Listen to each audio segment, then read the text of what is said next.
Oke, oke, sudah Ibu. Silahkan.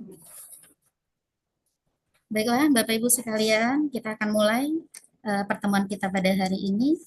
Bismillahirrahmanirrahim. Rabbi shrah li sadri wa yassir li amri wahlul 'uqdatam min lisani yafqahu qawli. Assalamualaikum warahmatullahi wabarakatuh. Waalaikumsalam warahmatullahi wabarakatuh. Bagaimana Bapak Ibu, apakah kabarnya hari ini sehat? Alhamdulillah sehat Ibu. Alhamdulillah, ya itu yang paling utama ya Bapak Ibu, karena kesehatan itu mahal dan itu yang harus paling kita syukuri, karena bersyukur itu sangat paling utama dalam untuk mengawali kehidupan di setiap hari kita. Nah baiklah Bapak Ibu sekalian, di pertemuan kali ini dan seperti biasanya kita akan awali pembelajaran kita dengan membaca Al-Quran bersama. Kita akan baca surat pendek seperti biasa, silakan dibuka Al-Qur'annya. Dan hari ini kita akan membaca Quran surat Al-Ikhlas. Kita baca sama-sama dari Ta'awuz. 1, 2, 3. A'udzu billahi minasyaitonir rajim. Bismillahirrahmanirrahim. Bismillahirrahmanirrahim. Qul huwallahu ahad. Ahad. Allahu Allah samad. Lam Samad. yalid wa Lam lam yalid wa lam yulad wa yulad lam wa yakul lam yakul lahu lahu kufuwan kufuwan ahad. ahad. Shadaqallahul azim. Baiklah Bapak Ibu sekalian. Nah, kita akan lanjutkan. Sebelum kita lanjut ke materi kita, apakah kita sudah hadir semua hari ini atau ada yang belum hadir? Sepertinya sudah hadir semua ya, Pak Ade Bayu ya. Udah lengkap nih kelas kita ini. Ya Bu, sudah hadir semua Alhamdulillah Bu. Alhamdulillah kalau sudah hadir semua. Nah, sebelum kita masuk ke materi kita hari ini, kita akan ingat kembali bahwa minggu kemarin kita sudah membahas tentang bagaimana agama dalam kehidupan kita sehari-hari. Bagaimana kita memahaminya, kemudian juga bagaimana kita nanti harus mempraktekkan. Nah, pada hari ini Bapak Ibu, kita akan bahas tentang nilai ya, nilai amanah dan etika digital Islam dalam pengembangan teknologi. Jadi secara umumnya kita akan bahas nilai-nilai keislaman yang bersinggungan dengan teknologi, karena sesuai dengan prodi kita, prodi informatika, yang Bapak Ibu semua pasti sudah sangat paham dengan segala bentuk aplikasi, software, ataupun yang lainnya yang berkaitan dengan teknologi. Nah, sebelum kita masuk ke materi kita di slide selanjutnya, nah, mungkin Bapak Ibu pernah melihat ada tulisan syarat dan ketentuan berlaku. Mungkin ketika akan membuka aplikasi nih, mungkin para ibu-ibu yang suka belanja, misalnya buka aplikasi Shopee, itu akan ada ketika kita login ya, ibu-ibu ya atau bapak-bapak, itu akan muncul syarat dan ketentuan yang berlaku. Nah, saya mau tanya ini, kira-kira di kelas ini kalau muncul syarat dan ketentuan berlaku itu dibaca atau tidak? Boleh mungkin ada yang mau berkomentar? Kadang Dibaca. jarang dibaca Bu, apalagi kalau panjang kan teksnya. Jarang Bingung. dibaca Apalagi ya Pak Ade tulisannya ya? kecil. Iya. Tulisannya Mungkin kecil ya Bu perwakilan ya. ibu-ibu, Bu Egi mungkin gimana? Dibaca nggak Bu kalau misalnya buka aplikasi baru nih? Nah, biasanya langsung cekit-cekit aja gitu Bu. Oke. Ada nggak di kelas ini Bapak Ibu yang membaca dulu? Kalau saya Bu, saya baca dulu Bu misalnya. Ada Izin Bu, Bapak Ibu? kalau saya baca dulu Bu. Soalnya sekarang kalau aplikasi itu Ah, banyak aplikasi nanti ujung-ujungnya pengambilan data Bu. Jadi saya baca walaupun tidak ke semuanya. Paling saya baca poin-poin yang paling penting saja Bu, izin. oke gitu. Terima kasih Bu Sri ya. Selain Bu Sri ada nggak yang hobi membaca dulu ketentuannya? Oke, jadi Bapak Ibu, syarat dan ketentuan berlaku ketika kita ingin menginstal suatu aplikasi, ini kalau kita kembalikan ke materi kita dalam agama, itu namanya akad Bapak Ibu. Jadi ada akad. Jadi kalau kita bertransaksi dalam Islam, itu ada namanya akad. Nah, akad inilah yang menjadi nanti indikator apakah proses yang kita lakukan itu sesuai dengan syariat agama Islam atau tidak. Jadi kalau akadnya masih bahasa kerennya itu ragu-ragu atau kayaknya Bu akadnya udah benar belum ya? Nah, bagaimana kita akan menjalani eh, prosedur atau interaksinya nanti kalau akadnya saja itu masih membuat kita ragu. Atau bahkan serahlah Bu, mau diapain data saya terserahlah gitu. Nah, kalau berkaitan dengan ini Bapak Ibu, kira-kira tadi udah disebutkan ya sama Ibu Sri tadi, Bu, kalau saya baca dulu Bu, karena ada beberapa aplikasi yang membuat bahaya untuk data privacy gitu ya Bu Sri ya. Nah, jadi kalau melihat bahaya atau tidak, teman-teman mungkin ada kita pernah dengar misalnya ada studi kasus pencurian data. Pernah Bapak Ibu dengar ada tentang pencurian data? Sering Ibu, lagi Sering ya? viral gitu Bu. Oke, misalnya data kita dicuri untuk keperluan pinjol gitu ya Pak Ade ya. Nah, itu Bapak Ibu bisa bermula dari karena kita tidak mau membaca terlebih dahulu. Padahal memang dalam Islam sendiri pun dalam belajar, yang pertama yang Allah turunkan kepada Nabi Muhammad itu adalah Iqra, bacalah. Nah, dari sini sebenarnya kita bisa mengambil ilmu bahwa segala sesuatu itu kita pahami dulu efeknya nanti atau konsekuensi yang akan kita dapatkan. Nah, Bapak Ibu, ini ada studi kasus, mungkin boleh diperhatikan terlebih dahulu. Ini ada video, saya coba hidupkan. Di tahun 2022, Apakah suaranya terdengar, Bapak Ibu? Terdengar Bu. sebagai aplikasi yang dikhususkan untuk menyambung aplikasi-aplikasi tersebut kedapatan melakukan pencurian data. Aplikasi yang disusun spyware adalah Almondline dan Kidlang Plus yang sudah diunduh oleh lebih dari 10 juta pengguna. Selain aplikasi yang dikhususkan untuk hal muslim, ada juga aplikasi yang mengandung spyware, yakni widget cuaca dan jam dengan lebih dari 60 juta. Spyware adalah jenis malware yang diam merekam informasi dan melacak aktivitas mereka. Mereka dapat memantau dan menyalin semua yang Anda tulis, unggah, unduh, dan simpan. Beberapa jenis spyware juga mampu kamera dan mikrofon tanpa sepengetahuan. Yuk selalu waspada saat menginstal aplikasi di smartphone Anda. Waspada keamanan data adalah bagian dari Jaga Ruang Siber Indonesia. Selamat menjalankan. Oke, itu tadi Bapak Ibu sepenggal video betapa kita harus membaca terlebih dahulu nih Bapak Ibu.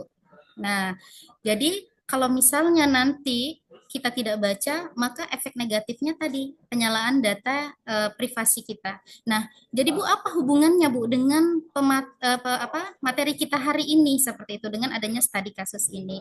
Jadi teman-teman dalam nilai-nilai Islam, jadi dalam nilai-nilai Islam, kita ke sini dulu, nanti biar kita kaitkan dengan video tadi. Nah, dalam nilai-nilai Islam itu ada yang pertama itu adalah tauhid.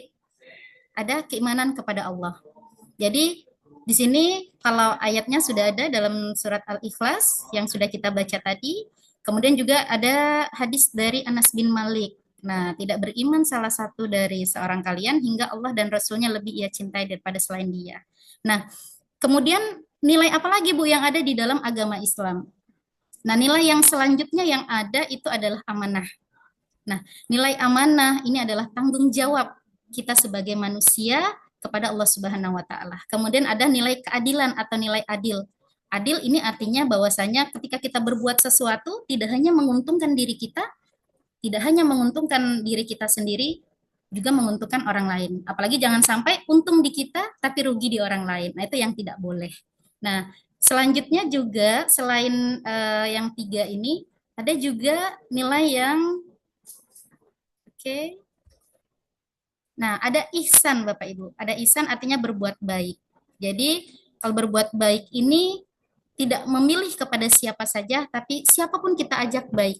Nah, jadi Bapak Ibu kalau untuk mengukur standar kita baik atau tidak adalah bagaimana ketika kita berbuat baik kepada orang yang memang baik kepada kita, tapi juga berbuat baik kepada orang yang kurang baik kepada kita atau tidak akan memberikan dampak kemanfaatan.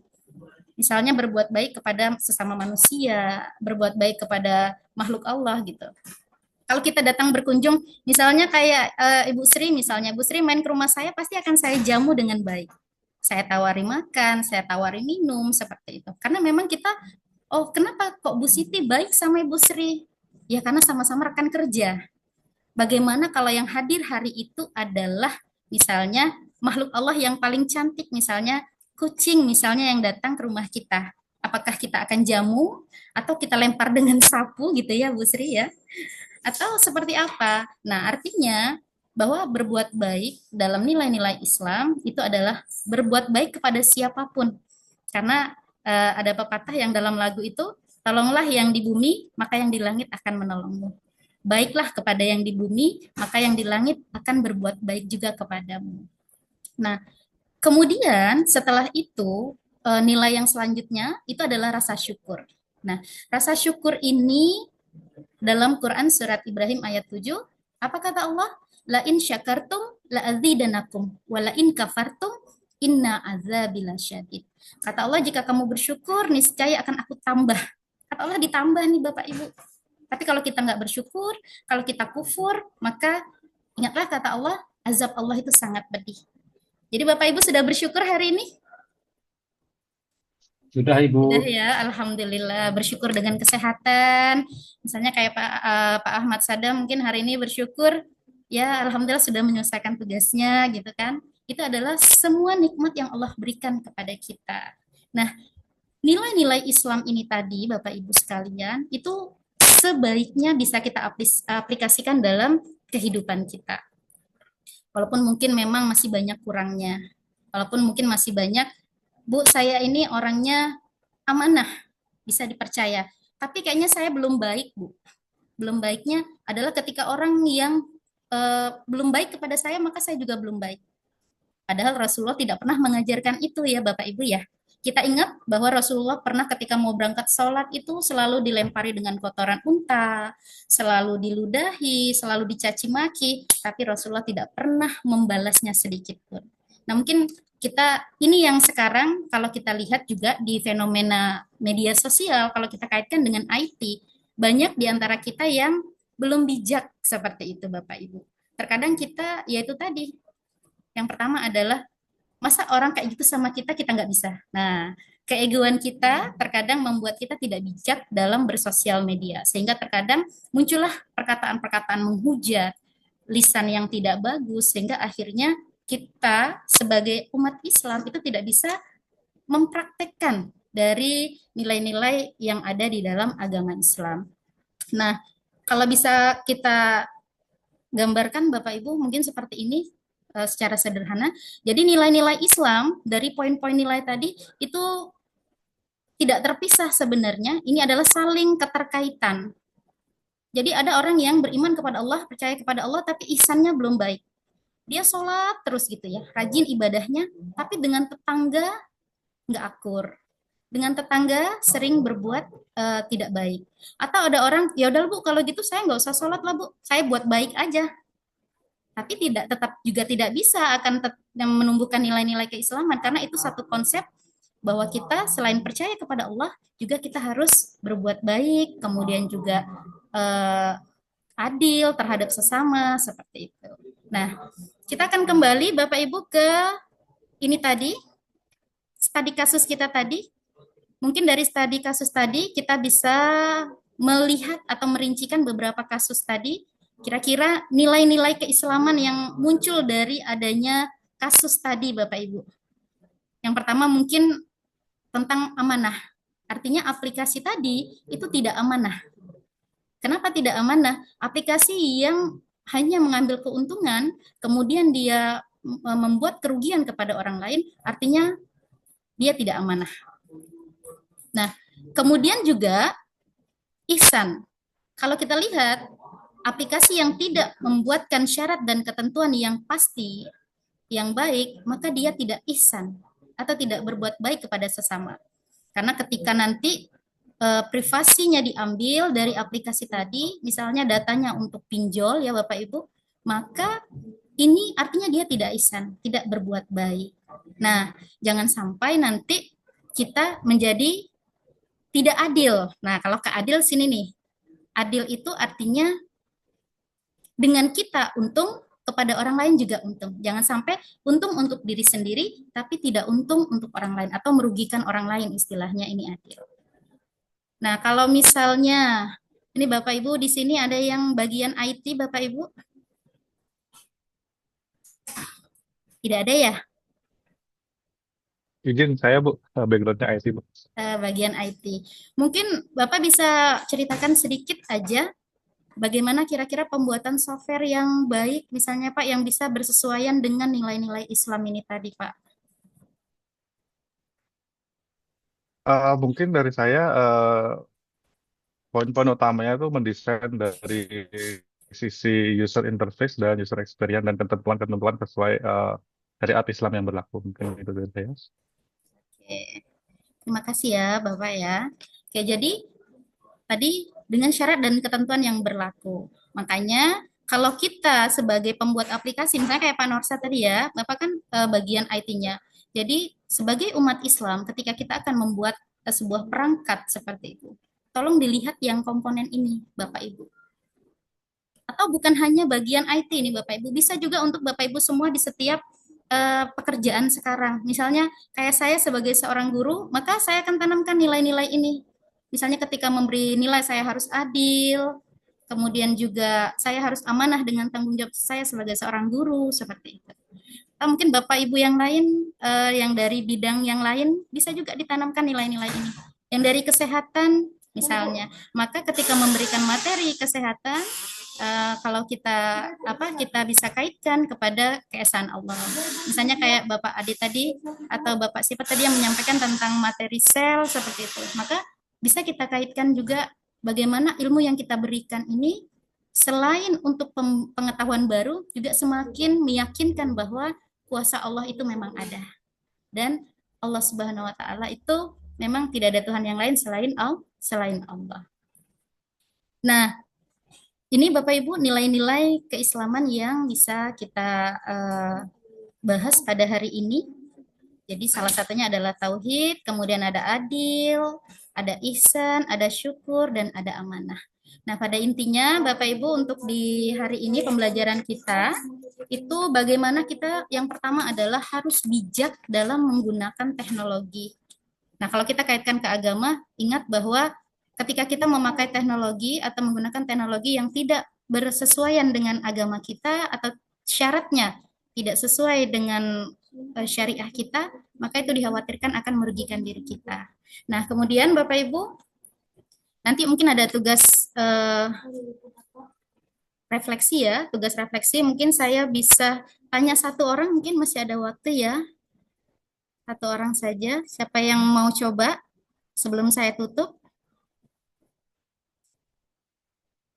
Ada yang mau coba? Saya tanya. Saya ingin menanyakan bagaimana sih Bapak Ibu menjaga nilai-nilai keislaman ini dalam pekerjaan Bapak Ibu? Ada yang mau coba? Bapak Ibu silakan.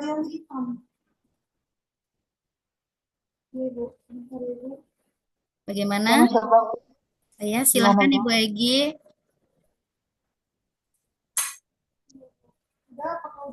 Bagaimana Bapak Bu Egi, bagaimana Ibu menjaga nilai keislaman dalam pekerjaan Ibu? Ibu pekerjaannya sekarang apa Ibu? Oh, saya mengajar, Bu. Mengajar.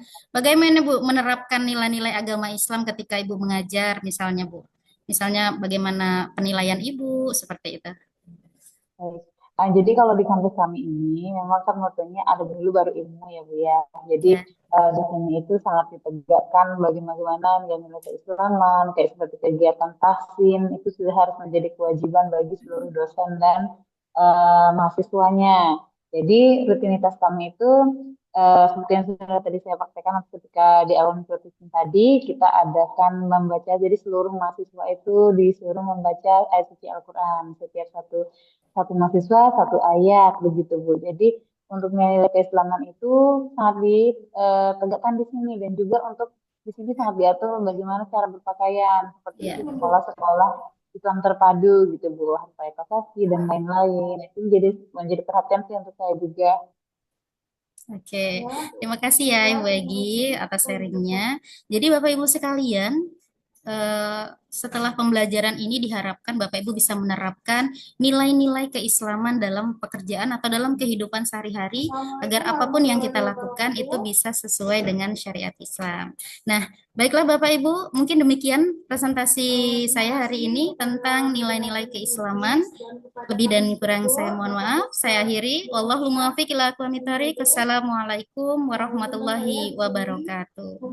Waalaikumsalam Waalaikumsalam warahmatullahi warahmatullahi wabarakatuh. wabarakatuh. Iya, Ibu Siti cukup tepat ya tadi waktunya sama juga dengan Pak Ahmad tadi ya, masih in time gitu. Oke, langsung saya serahkan kepada Prof. Sudarwan untuk memberi masukan. Silakan, Prof. Baik, ini tidak hanya untuk ini, tapi juga untuk semua. Kalau waktu presentasi singkat, presentasikan itu harus disiapkan dari awal sehingga jangan sampai nanti menyita waktu presentasi. Saya berharap Bapak dan Ibu tidak hanya terlibat di ruang kelas nanti, tapi terlibat juga di banyak peristiwa atau forum. Misalnya Bapak dan Ibu itu nanti di paralel dan itu ada 4 orang, diberi hanya waktu 15 menit, lalu kita harus menggunakan 15 menit itu dan mulai dari bukaan sampai dengan pengakhiran bicara, tapi kita mengalami kendala teknis dan itu bisa memakan waktu 5-6 menit, maka kita akan kehilangan kesempatan. Sebab tidak cukup etis kalau moderator harus mengizinkan kita merampok waktu pembicara berikutnya. Itu jadi penting ya. Gitu. Yang kedua, saya senang sekali tadi dengan syarat ketentuan berlaku gitu ya, kalau itu betul-betul diterapkan di kalangan remaja gitu. Tidak hanya kalangan remaja, atau di kalangan orang seusia saya juga syarat ketentuan kan berlaku juga mestinya. Kalau enggak nanti bisa melewati ketentuan gitu ya. Apalagi sama-sama syarat, sama-sama siap untuk melanggar syarat ketentuan berlaku itu. Nah, usahakan kecuali sangat terpaksa, hurufnya jangan terlalu kecil. Kecuali ada keyakinan bahwa file itu akan kita berikan kepada mahasiswa. Lalu tanda-tanda garis merah di bawah huruf itu kan spelling check gitu ya biasanya. Nah, kalau bisa di slide itu tidak muncul lagi. Salah satu caranya adalah dilakukan slideshow gitu, atau disesuaikan kita menggunakan bahasa apa, lalu di bahasa komputer juga kita sesuaikan sehingga nanti tidak mengganggu hal semacam itu. Kalau Ibu bercerita atau berbicara atau menjelaskan sesuatu itu yang bersifat saling terkait, tadi kan ada lingkaran di dalam, ada lingkaran luar, nah, itu pastikan tanda panahnya itu saling menyentuh, gitu. Yang mana terkait dengan yang mana. Tapi kalau itu satu arah gitu, maka tidak ada penjelasan. Tidak cukup untuk menjelaskan bahwa itu saling terkait. Kalau saling terkait itu kan tanda panahnya berlawanan. Mengarah sini, mengarah situ, dan itu lintas. Seperti sosiometrik kalau dalam psikologi atau sosiologi. Gitu. Karena tampilan visual itu sebetulnya harus memperkuat penjelasan verbal. Jangan sampai nanti kita penjelasan verbal kita mengatakan istilah terkait, tapi di gambarnya itu dia semua mengarah dari satu titik ke titik lain dan dia tidak berbalik ke titik awal gitu. Juga tidak menyentuh titik-titik yang lain. Padahal kalau betul itu memang saling terkait, maka lingkaran tengah plus lingkaran-lingkaran di luarnya tadi itu pasti membentuk semacam benang kusut ya kan. Kalau dia kita tarik semua garis gitu dari satu lingkaran dengan nilai-nilai tertentu ke lingkaran lain yang juga punya nilai tertentu. Tapi bila video tadi saya pikir menjadi variasi yang cukup membantu bagi Ibu untuk bagaimana menjelaskan sesuatu pada siswa. Terakhir, kalau saya sebetulnya menyarankan agar ustadz atau guru agama itu agak sedikit kritis gitu. Misalnya, kita mendorong orang untuk menggunakan etika Islam. Lalu dalam bekerja pun, apapun juga pekerjaan, menerapkan nilai-nilai Islam. Itu bagus. Tapi kalau nanti kita misalnya kaitkan dengan Tuhan Maha Pengampun gitu, orang tuh kadang-kadang bisa seenaknya, gampang gitu. Nanti aku malam nanti tahajud minta ampun pada Allah kan begitu kan. Beda dengan manusia. Kalau Allah itu Maha Pengampun, kalau manusia tidak maaf bagimu. Karena itu maka di negara-negara yang ateis jangan dikira nilai-nilainya jelek. Kalau negara ateis itu utamanya dia empati. Kalau empati itu misalnya begini, kalau saya mau mencuri barang Ahmad Saddam Hussein, lalu sebelum saya curi saya mengatakan dicuri itu sangat sakit gitu. Karena itu saya tidak mau mencuri barang orang gitu. Tapi kalau mencuri itu dosa lah, dosa nanti aku minta ampun gitu. Esok itu apalagi ada uang umroh, kalau kata Ustadz kalau udah umroh itu udah bersih semua kembali masa baik. Itu sebabnya maka di negara-negara yang banyak dakwah itu seringkali muncul sejuta maling. Gitu. Negara-negara 1000 masjid itu muncul sejuta maling. Banyak negara di dunia ini yang tidak ada masjidnya, tapi jangan dikira murahnya buruk, enggak gitu. Karena tingkah laku itu sebetulnya dengan agama itu dua hal yang berbeda, kecuali menyelaraskan lain. Nah, maksud saya anak-anak itu juga harus dibawa ke kritis seperti itu sehingga mahasiswa tidak hanya disodori oleh pesan-pesan dogmatik. Sukses Bu Siti ya. Assalamualaikum warahmatullahi wabarakatuh. Waalaikumsalam warahmatullahi wabarakatuh. Terima kasih Bapak atas masukannya Bapak. Waalaikumsalam warahmatullahi wabarakatuh. Kita akan langsung lanjutkan ke peserta berikutnya. Ini ada Bapak Ade Bayu Saputra.